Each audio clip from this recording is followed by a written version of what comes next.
अस्सलाम वालेकुम। ये 9th क्लास की पंजाब टेक्स्ट बुक बोर्ड की जो मैथ्स की बुक है उसका पहला चैप्टर है मैट्रिसेस एंड डिटर्मिनेंट्स और ये हमारा पहला लेक्चर है।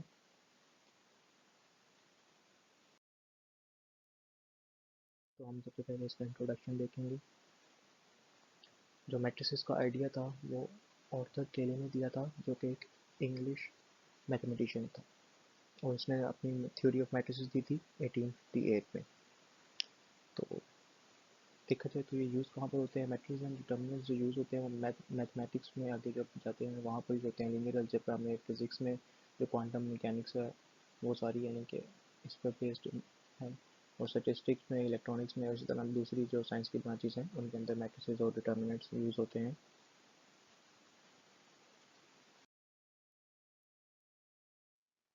तो अब हम देखेंगे मैट्रिक्स की डेफिनेशन। मैट्रिक्स हमारे पास रेक्टेंगुलर अरे और formation of collection of real numbers say 0, 1, 2, 3, 4 and 7 enclosed by brackets is said to form a matrix. For example, देख हमारे पास कोई भी रियल नंबर्स हो, अगर हम उनको इस तरह स्क्वायर ब्रैकेट्स में लिख दें तो हम उसको मैट्रिक्स कहते हैं।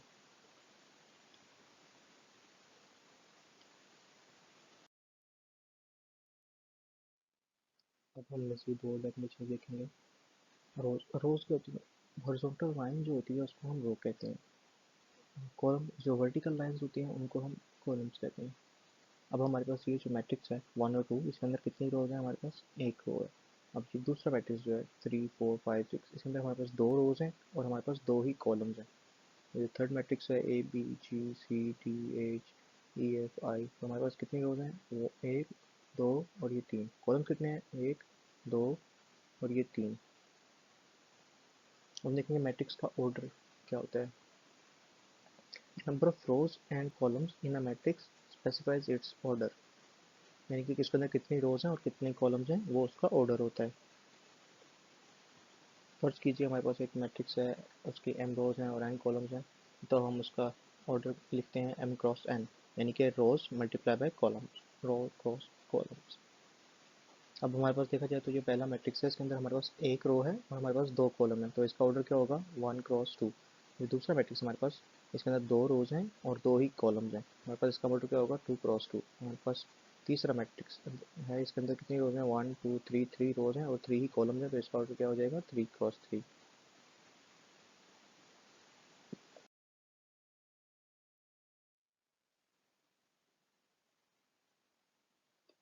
अब equal matrices. Equal matrix, let A and B be two matrices, then A is said to be equal to B if and only if हमारे पास दो मैट्रिक्स हैं A और B, और वो तब इक्वल होंगे अगर A का ऑर्डर जो है वो B के ऑर्डर के बराबर होगा और उनकी जो एंट्रीज जो हैं वो भी इक्वल होंगी। तो और हम इसको अगर दोनों ये दोनों कंडीशन को सेटिस्फाई कर रहा है तो हम उसको लिखते हैं A जो है वो B के बराबर है। एग्जाम्पल देखते हैं। अब हमारे पास A जो है वो है 3, 4, 5 और 6।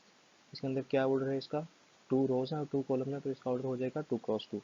अब हमारे पास ये B है 3, 5, 2 + 2 8 - 2। हमारे पास देखा जाए तो इसका ऑर्डर भी हमारे पास क्या है, दो रोज हैं और दो ही कॉलम्स हैं, तो इसका ऑर्डर भी 2 क्रॉस 2 ही है। ऑर्डर तो हमारी पहली कंडीशन सेटिस्फाई हो रही है कि इनका ऑर्डर जो है वो सेम है। अब हमने इनकी कोरस्पॉन्डिंग एंट्रीज चेक करनी है वो बराबर हैं या नहीं है। यहाँ पर इसकी फर्स्ट एंट्री है 3, इसकी फर्स्ट एंट्री भी 3 है, इसकी फर्स्ट रो में सेकंड एंट्री है 4 और इसकी एंट्री है 2 + 2, इसकी भी 4 ही है। और इसकी सेकंड रो में फर्स्ट एंट्री है 5 और बी की सेकंड रो में फर्स्ट एंट्री भी 5 ही है। ए की सेकंड रो में सेकंड एंट्री है 6 और बी की 8 - 2 वो भी 6 ही है। तो यानी कि दोनों कंडीशन को सेटिस्फाई कर रहे हैं, इन दोनों का ऑर्डर भी सेम है और दोनों की कोरस्पॉन्डिंग एंट्रीज भी सेम है, तो हम कह सकते हैं कि ए जो है वो बी के बराबर है।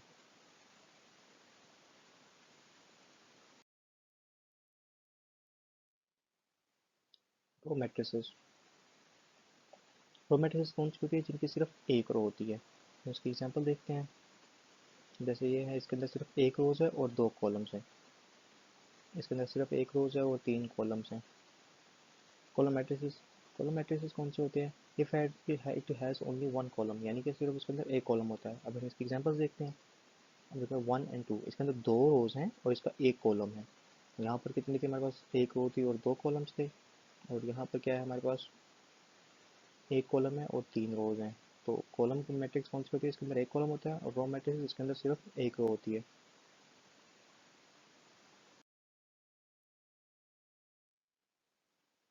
अब हम देखेंगे स्केल मैट्रिक्स क्या होती है। If the number of rows of A is equal to the number of columns of A, यानी कि हमारे पास एक मैट्रिक्स गिवन है ए, अगर उसके नंबर ऑफ रोज और नंबर ऑफ कॉलम्स बराबर होंगे तो वो स्केल मैट्रिक्स होगी। ये एग्जांपल्स देखते हैं। तो हमारे पास पहली एग्जांपल है, इसके अंदर हमारे पास कितनी रोज हैं, 1 एंड 2, दो हॉरिजॉन्टल लाइन है तो दो रोज हैं, हमारे पास कॉलम कितने हैं, 1 एंड 2, दो कॉलम्स हैं हमारे पास, यानी कि इसका ऑर्डर क्या होगा, 2 क्रॉस 2, और इसकी यानी कि नंबर ऑफ रोज हैं उतने ही उसके अंदर नंबर ऑफ कॉलम्स हैं, तो इस वजह से ये हमारे पास क्या हो जाएगी, स्क्वायर मैट्रिक्स। दूसरी एग्जांपल हमारे पास क्या है, 1 2 3, इसके अंदर 1 एक रो, दूसरी रो और ये तीसरी रो, कॉलम कितने हैं, 1 2 एंड 3, हमारे पास कितनी रोज हैं, 3, और कितने कॉलम्स हैं, वो भी हमारे पास 3 ही हैं। तो जब हमारे पास रोज और कॉलम्स जो हैं बराबर है तो ये हमारे पास क्या है, स्क्वायर मैट्रिक्स।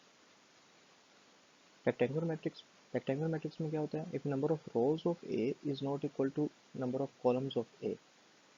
एग्जाम्पल देखते हैं, हमारे पास एग्जाम्पल है, इसमें रोज कितनी है, 1 एंड 2, कॉलम कितने हैं, 1 2 एंड 3, रोज दो थी और कॉलम जो है वो 3 है, तो ये हमारे पास क्या है, रेक्टेंगुलर मैट्रिक्स। दूसरी एग्जाम्पल, रोज कितनी है इसके अंदर, 1 2 3, और कॉलम्स कितने हैं, 1 एंड 2, तो हमारे पास रोज कितनी थी, 3, और कॉलम कितने हैं, 2, तो ये हमारे पास कौन सी मैट्रिक्स है, रेक्टेंगुलर मैट्रिक्स। स्क्वायर मैट्रिक्स में रोज और कॉलम्स जो हैं वो इक्वल होते हैं, रेक्टेंगुलर मैट्रिक्स में रोज और कॉलम्स जो हैं वो इक्वल नहीं होते।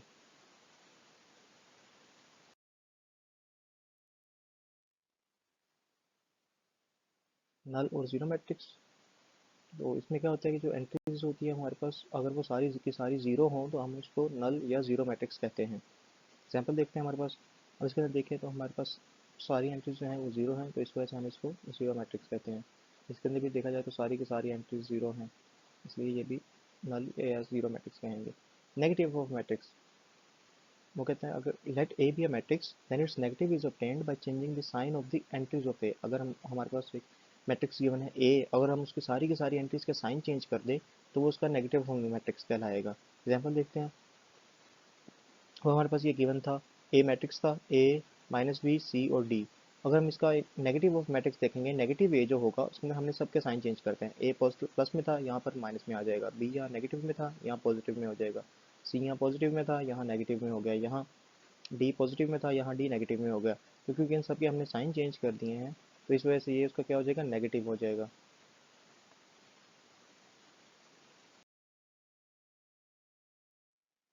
अब हम इसकी एक्सरसाइज देखेंगे, पहली जो है 1.1, उसके अंदर पहला क्वेश्चन है, find the order of the following matrices. तो ये कुछ हमारे पास मैट्रिसेस गिवन है, हमने इनका ऑर्डर बताना है। अब ऑर्डर क्या, हॉरिजॉन्टल लाइंस क्या होती हैं, रोज होती हैं, और वर्टिकल कॉलम, वर्टिकल लाइंस क्या होती हैं, कॉलम्स होते हैं। अब हमारे पास ऑर्डर हम कैसे लिखते हैं, number of rose into number of columns, यानी कि रोज इंटू कॉलम्स।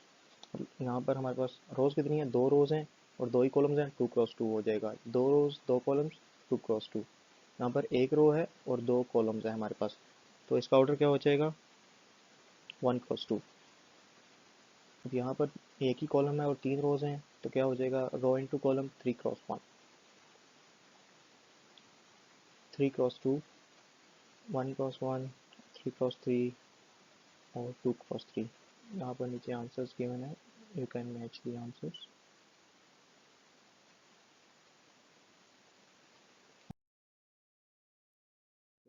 सब क्वेश्चन 2 है, which of the following matrices are equal. Matrix के इक्वल होने की कंडीशन क्या थी, याद करें जरा। एक तो जो है दोनों मैट्रिसेस का ऑर्डर सेम होना चाहिए, और दूसरी उनके जो एंट्रीज हैं वो भी सेम होनी चाहिए। तो अब देखते हैं हम लोग जो क्वेश्चन पूछे गए हैं। हमारे पास पहली जो मैट्रिक्स गिवन है, ए वो 3 है, बी जो है वो 3 एंड 5 है, सी जो है 5 - 2 है, डी जो है 5 एंड 3 है, ई जो है 4 0 6 2, और इसी तरह बाकी भी गिवन है। अब देखा जाए तो पहले हमने देखना है ऑर्डर किन किन का सेम है। यहाँ पर इसका ऑर्डर 1 क्रॉस 1 है, इसका ऑर्डर भी 1 क्रॉस 1 है, बस इन्हीं दोनों का सेम है। तो देखते हैं इनकी कॉरस्पॉन्डिंग एंट्री सेम है या नहीं है। तो इसकी 3 है, इसकी 5 - 2, इसकी भी 3 है, तो इनकी कॉरस्पॉन्डिंग एंट्रीज भी सेम है, तो यानी कि ए इज इक्वल टू सी हो जाएगा। अब ये दूसरा मैट्रिक्स बी को ले लो, बी के ऑर्डर क्या है, 1 क्रॉस 2 है, यानी कि एक रो है दो कॉलम है। तो हमारे हमें देखना है कि और किसका ऑर्डर 1 क्रॉस 2 है, तो इसका ऑर्डर भी 1 क्रॉस 2 है। और इसका ऑर्डर भी 1 क्रॉस 2 है। तो हम देखेंगे, हमने देखना है कि इन दोनों इनकी एंट्रीज के साथ मिलती हैं। इसकी एंट्रीज पहली क्या है 3 और इसकी दूसरी क्या है 5। इसकी 5 और 3 ऑपोजिट है, तो यानी कि ये तो दोनों सेम नहीं है। तो इसकी देखा जाए तो इसकी पहली 3 है और दूसरी जो है वो 5 है, यानी कि B इज इक्वल टू आई, यानी कि ये दोनों मैट्रिक्स जो हैं वो इक्वल मैट्रिक्स कहलाएंगे। हम E को देखते हैं 4062, 2 क्रॉस 2 इसका ऑर्डर है। देखते हैं इसका ऑर्डर किसके साथ मिलता है। यहाँ पर 3 - 1 3 + 3 एंड इसका ऑर्डर इसके साथ मिलता है H के साथ। तो हमें देखना है इनकी एंट्रीज भी सेम है 4 4 0 0 6 6 2 2, इनकी एंट्रीज भी सेम है, तो E is equal to H हमारे पास आंसर आ जाएगा। और इसी तरह बाकी जो है वो आप लोग खुद कंपेयर कर सकते हो और नीचे जो है वो आंसर्स की हैं।